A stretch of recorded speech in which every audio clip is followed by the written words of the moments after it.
আল্লাহ নবী বলেন ৩ নাম্বার ব্যক্তি হলো ওই ব্যক্তি রাজুলুন কলবুন মুআল্লাকুন বিল মাসাজিদ ইযা খারাজা মিনহু হাত্তা ইয়াউদা ইলাইহি। ওই মানুষগুলো হলো তারা যারা এক ওয়াক্ত নামাজ পড়ে মসজিদ থেকে বের হলো, আবার তাদের চিন্তা থাকে আরে মানুষগুলা কখন মসজিদে যাবে। সারাদিন কাজকর্ম করার পরে পরিশ্রান্ত শরীর নিয়ে যখন বিছানায় শুয়ে যাব এশারের সালাত আদায় করে, এত ক্লান্ত শরীর যখন শুয়ে গেল সাথে সাথে মানুষটার শরীরে ঘুম চলে আসলো। আদরের নিদ্রা আরামের নিদ্রা তাকে আচ্ছন্ন করে ফেললো।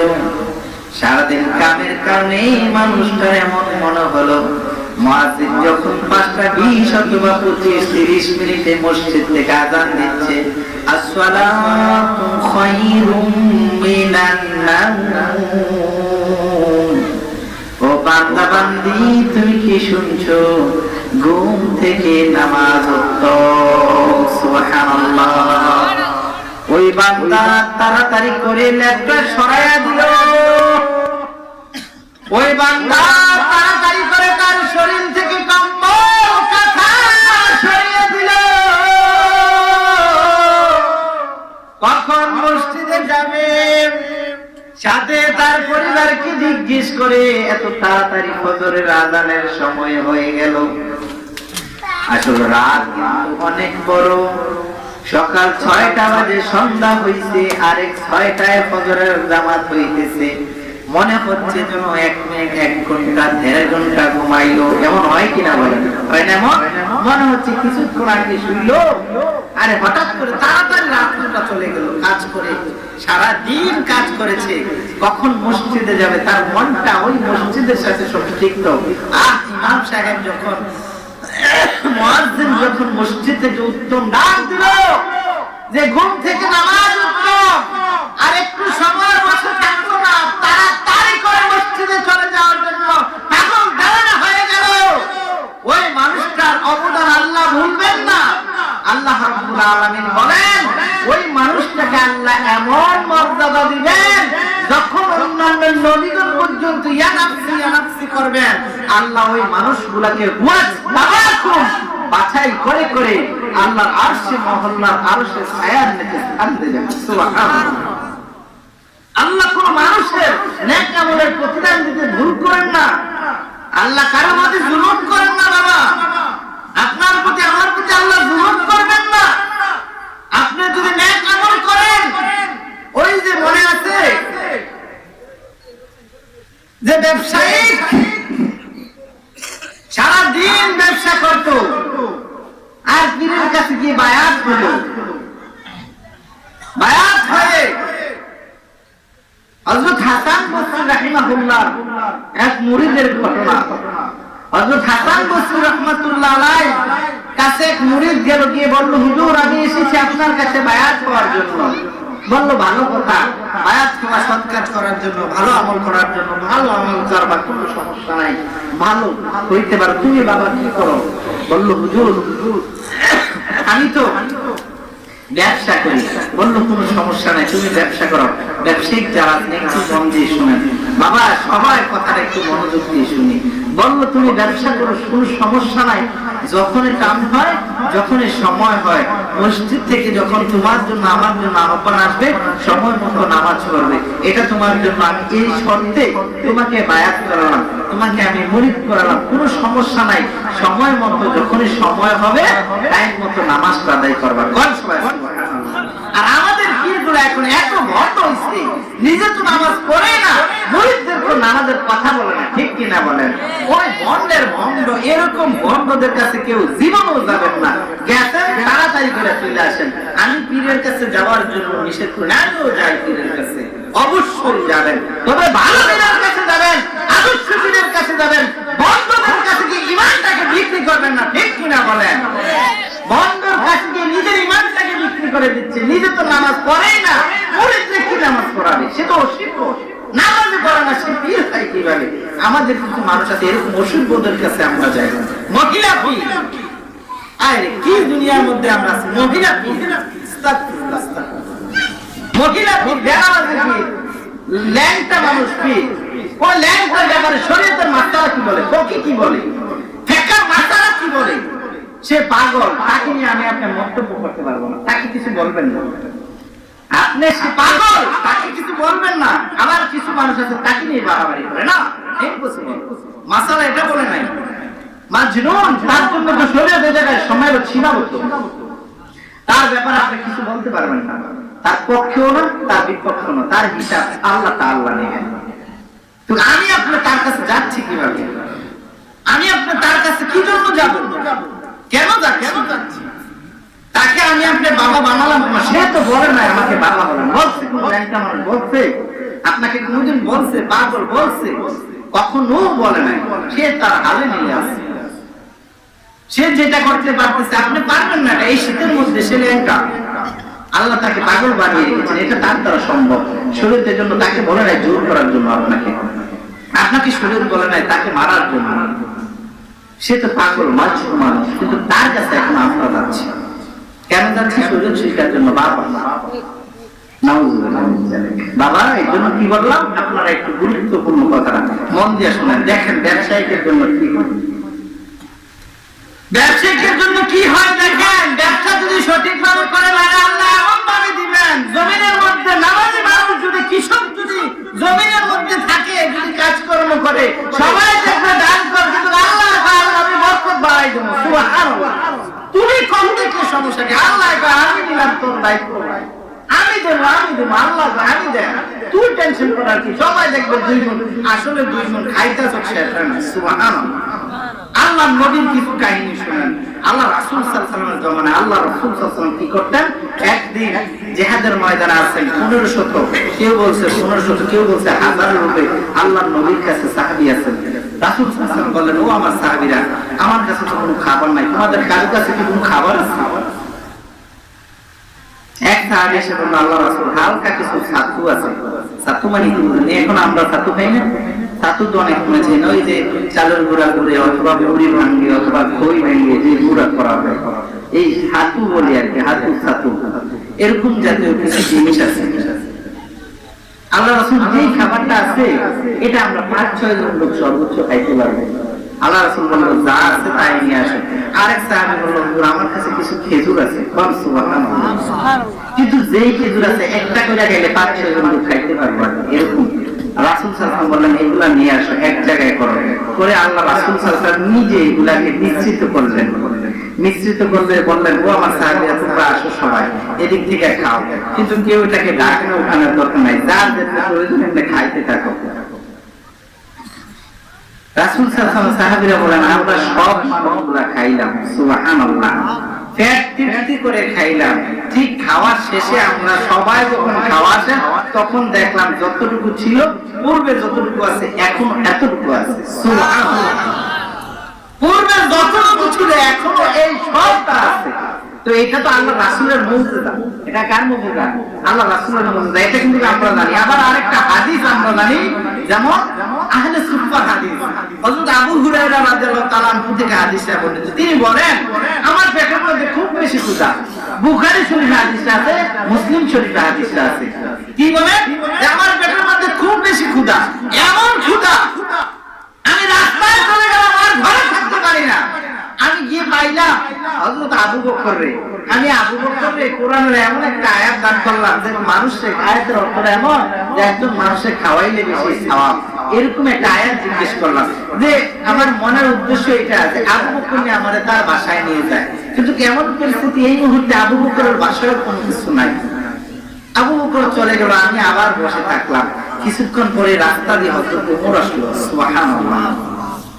আমি আবার ওমরকেও এরকম একটা আয়াত জিজ্ঞেস করলাম, না জানি উনি আমাকে নিয়ে যায় যে খাবার দানকারীদের কি সওয়াব, কি বরকত, কোরআনের এরকম একটা আয়াত দিলাম, তাফসীর দিলাম, ব্যাখ্যা দিলাম, কিন্তু ওনার ঘরে এমন কোনো খাবার নাই যে আমাকে নিয়ে যেতে পারে। উনিও একলা চলে গেল। কিছুক্ষণ পরে রাস্তা দিয়ে দয়ার নবী, নূর নবী, রাহমাতুল লিল আলামিন চলে আসলেন। সুবহানাল্লাহ। আমি আল্লাহর রাসূল রাসূলের এই একটা কোরআন আয়াতের তাফসীর দিলাম, ব্যাখ্যা দিলাম। আল্লাহ রাসূল সাল্লাল্লাহু আলাইহি ওয়াসাল্লাম কইল আমাকে নিয়ে তার বাড়িতে গেলেন। সুবহানাল্লাহ। যে মা আয়েশা সিদ্দিকা রাদিয়াল্লাহু তাআলা আনহা জিজ্ঞাসা কে আয়েশা ঘরে কি কোনো খাবার আছে? কই আল্লাহ রাসূল না কোনো খাবার নাই, তবে একজন আপনাকে এক গ্লাস দুধ হাদিয়া দিয়ে গেছে। কয় গ্লাস? কিতাবের মধ্যে ঠিক এক গ্লাস, এক পাত্র।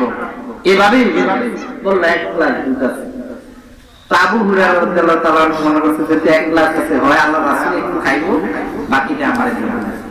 আবু বলে এবং পানি আর পানি করে আসলে তো মনে হয় কম খাইলাম ভাই, আর তো খাইতে পারতেছ না। খাবার খুব স্বাদ হইছে, খাবার খুব বেশি খাইছি, আর খাইতে পারতেছ না। খাবার তো কমে না। খাবার দেখে আল্লাহ দেয়, আল্লাহ দেয়। আল্লাহর ওলি রাহমাতুল্লাহ আলাইহির কাছে এক মুরিদ গিয়ে যখন মুরিদ হইলেন তখন বললেন বাবা আমি তোমাকে মাফ করলাম,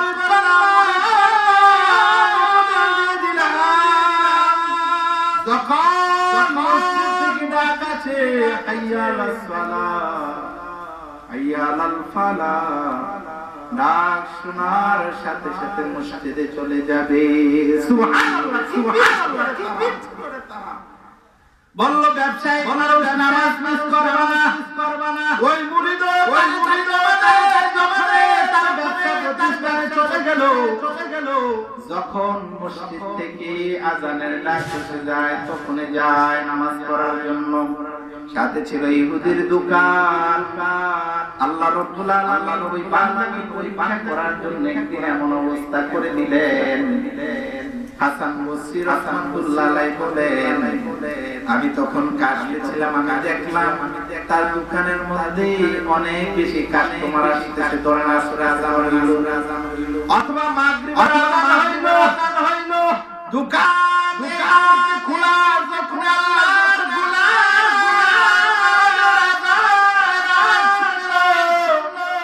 তাড়াতাড়ি দোকান বন্ধ করতেছে, এমন কাস্টমার হইপুর দিয়ে আসতেছে, বলতেছে দোকানে কি খরচ আছে? কয় আছে, এখন দেবো না। কই খরচ আছে নাকি? কয় আছে, এখন দেওয়া যাবে না, মসজিদে যাব, অন্য জায়গা থেকে নিয়ে যাও। পাশে ইহুদির দোকান, ইহুদি বারবার খুশি হয়, আমাদের সামনে আল্লাহ তারে কাস্টমার দেয়, সে তো বিক্রি করবে না, আমার কাছে চলে আসবে। আল্লাহর ওলি কাফেরকে দেখতেছে মুরিদ যখন নামাজ শেষ করে আসলো, আল্লাহ রাব্বুল আলামিন ফেরেশতা পাঠিয়ে দিলেন। আয়েশা বলে খরচ আছে নাকি? কয় আছে, দাও দিয়ে দিল। বলো এটা আছে নাকি? এমনি বিক্রি করতে করতে দোকানের সব মাল শেষ করে দিল। সুবহানাল্লাহ। মুরিদ যখন হাসান বসরির কাছে গেল, হাসান বসরি তারে দেখা শুধু হাসে। কয় হুজুর আপনি আসেন কেন? আজকে তোমার দোকানে খুব বেশি বিক্রি হইছে নাকি? কয় হ্যাঁ হুজুর, কয় হ্যাঁ আপনি জানেন কেমনে? কয় হ্যাঁ অনেক বিক্রি হইছে, আমার মনে হইতাছে বিক্রিতে এমন হইছে তুমি মনে হয় সব মাল দিতে পারো নাই। কয় হ্যাঁ হুজুর, সব মাল দিতে পারো নাই। কয় সত্যি কথা, সব মাল দিতে পারো নাই রে বান্দা, আল্লাহর শুকর আদায় করতে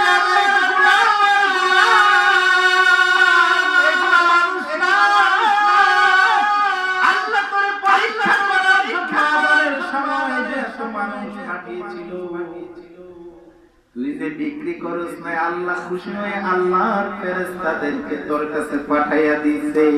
সুবহানাল্লাহ, সুবহানাল্লাহ। আল্লাহ দিবেন। এজন্য বললাম বাবা এখনো সময় আছে, চেষ্টা করি নামাজ যদি পড়ে আপনার জন্য আপনার কল্যাণ করে। আল্লাহর নবী বলেন নামাজ পড়বা তোমাকে আমি বিনা হিসাবে জান্নাতে, আল্লাহ বলেন যে মানুষ নামাজ পড়বে সঠিকভাবে তাহলে আল্লাহ রাব্বুল আলামিন বিনা হিসাবে জান্নাত দিবেন। আল্লাহ নবী বলেন বেশি বেশি তওবা করবা, তোমার রিজিক কম হবে, আমি বরকত বাড়াবো। আপনার সমস্যা কি? এজন্য আমি বলতেছি বাবা, এজন্য আল্লাহ রাসূল সাল্লাল্লাহু আলাইহি ওয়াসাল্লাম বলেছেন, কি বলেন? আল্লাহ নবী বলেন ওয়াশাবুন নাশা ওয়ারাজুলুন মুআল্লাকুন বিল মাসাজিদ ইযা খারাজা মিন হাত্তা ইয়াউদু ইলাইহি। এখন তো নামাজ পড়া মসজিদ থেকে বের হওয়ার সময় আরেক ওয়াক্ত করব, আমাদের শুধু টার্গেট হবে এটা, ঠিক কি না বলেন? নামাজ পড়বেন তো সবাই ইনশাআল্লাহ? পড়বেন না সবাই ইনশাআল্লাহ? বাবা কে পড়বেন? হাত উঠায়, নারে তাকবীর, নারে রিসালাত।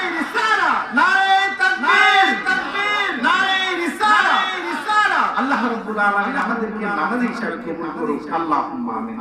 সম্মানিত হাজিরিন, যেটা বললাম যে 3 নম্বর গুণ, কয় নম্বর গুণ? মানুষটার মসজিদের সাথে, বাবা নামাজির সাথে, মসজিদের সাথে, ইমানদার বাজারের সাথে নয়, তার সম্পর্ক তার দোকানের সাথে নয়, তার সম্পর্ক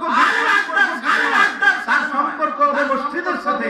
সময় পাইছেন, ভালো চলে না, একটা কোনায় গিয়ে 200 বার পড়েন আল্লাহ আল্লাহ আল্লাহ আল্লাহ আল্লাহ আল্লাহ আল্লাহ লা ইলাহা ইল্লাল্লাহ মুহাম্মাদুর রাসূলুল্লাহ সাল্লাল্লাহু আলাইহি ওয়াসাল্লাম। ভালো লাগতেছে না? বেশি বেশি বলুন, হাদিসে আজান আর বলেন সাল্লাল্লাহু আলাইহি ওয়াসাল্লাম, সাল্লাল্লাহু আলাইহি ওয়াসাল্লাম, সাল্লাল্লাহু আলাইহি ওয়াসাল্লাম। দেখবেন কিছুক্ষণ পড়ার পরে মনটাকে আমার আল্লাহ শান্তি করে দিবেন। সুবহানাল্লাহ। কইলা একটু অনুরোধ রইল, চেষ্টা করে পরীক্ষা কইরেন। রাত্রে বেলা ভালো লাগে না, এরকম আমাদের অনেকদিন হয়। রাইতের 2টা বাজে ঘুম নাই, হঠাৎ করে আপনি মানুষটা ঘুমিয়ে গেল, হঠাৎ একটা যে কোনো কারণে সারা রাত